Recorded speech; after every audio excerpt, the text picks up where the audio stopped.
Hello दोस्तों, आज की इस वीडियो में जो हमारा क्वेश्चन है, स्वतंत्र भारत में आजीवन सीखने के लिए किए गए प्रयासों का विस्तार पूर्वक वर्णन कीजिए। तो इस वीडियो में मैं आप लोगों को इस क्वेश्चन का आंसर बताने वाला हूं। तो आंसर में लिखेंगे, स्वतंत्र भारत में आजीवन सीखने की अवधारणा को शिक्षा के लोकतंत्रीकरण तथा सामाजिक आर्थिक विकास का महत्वपूर्ण आधार माना गया है। इसका प्रत्येक व्यक्ति को जीवन के प्रत्येक चरण में नई जानकारी, कौशल और मूल्यों को सीखने का अवसर प्रदान करना है। स्वतंत्रता के बाद भारत सरकार ने इस दिशा में अनेक महत्वपूर्ण प्रयास किए हैं, जिससे शिक्षा केवल विद्यालयों और विश्वविद्यालयों तक सीमित न रहकर समाज के प्रत्येक वर्ग तक पहुंच सके। सबसे पहले वयस्क शिक्षा और साक्षरता कार्यक्रमों की शुरुआत की गई। राष्ट्रीय साक्षरता मिशन के माध्यम से निरक्षर वयस्कों को पढ़ना लिखना सिखाने का प्रयास किया गया। इसके बाद साक्षर भारत मिशन ने विशेष रूप से महिलाओं तथा ग्रामीण क्षेत्रों में शिक्षा का विस्तार किया। इन कार्यक्रमों का उद्देश्य केवल साक्षरता बढ़ाना नहीं था, बल्कि लोगों को सामाजिक, आर्थिक और राजनीतिक रूप से जागरूक बनाना भी था। उच्च शिक्षा तक सभी की पहुंच सुनिश्चित करने के लिए मुक्त एवं दूरस्थ शिक्षा प्रणाली को बढ़ावा दिया गया। इंदिरा गांधी राष्ट्रीय मुक्त विश्वविद्यालय तथा विभिन्न राज्य मुक्त विश्वविद्यालयों की स्थापना से ऐसे लोगों को भी शिक्षा प्राप्त करने का अवसर मिला जो नौकरी, पारिवारिक जिम्मेदारियों या अन्य कारणों से नियमित शिक्षा नहीं ले सकते थे। डिजिटल तकनीक के विकास के साथ सरकार ने ऑनलाइन शिक्षा को भी प्रोत्साहित किया।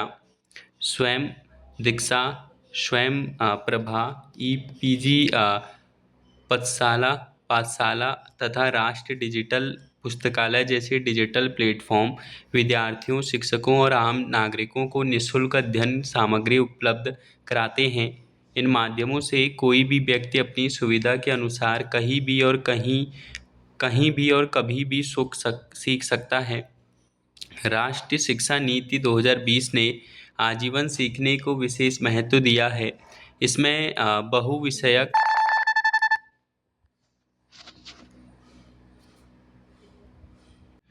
शिक्षा, लचीली प्रवेश निकास व्यवस्था, अकादमिक बैंक ऑफ क्रेडिट, कौशल विकास तथा सतत व्यावसायिक शिक्षा पर बल दिया गया है।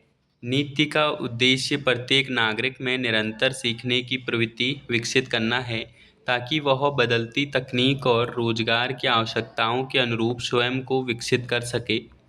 इसके अतिरिक्त कौशल भारत मिशन, प्रधानमंत्री कौशल विकास योजना, जन शिक्षक संस्थान, सामुदायिक महाविद्यालय तथा विभिन्न व्यावसायिक प्रशिक्षण कार्यक्रमों के माध्यम से युवाओं को, वयस्कों को रोजगारोन्मुखी कौशल प्रदान किए जा रहे हैं। पुस्तकालयों, सामुदायिक शिक्षा केंद्रों तथा स्वयंसेवी संस्थाओं ने भी इस दिशा में महत्वपूर्ण योगदान दिया है।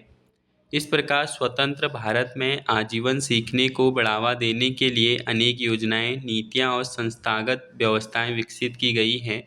इन प्रयासों ने शिक्षा को अधिक समावेशी, सुलभ, लचीला और रोजगारोन्मुख बनाया है। आजीवन सीखने की यह व्यवस्था न केवल व्यक्ति के सर्वांगीण विकास में सहायक है, बल्कि ज्ञान आधारित, आत्मनिर्भर और व्यक्तिगत भारत के निर्माण में भी महत्वपूर्ण भूमिका निभा रही है।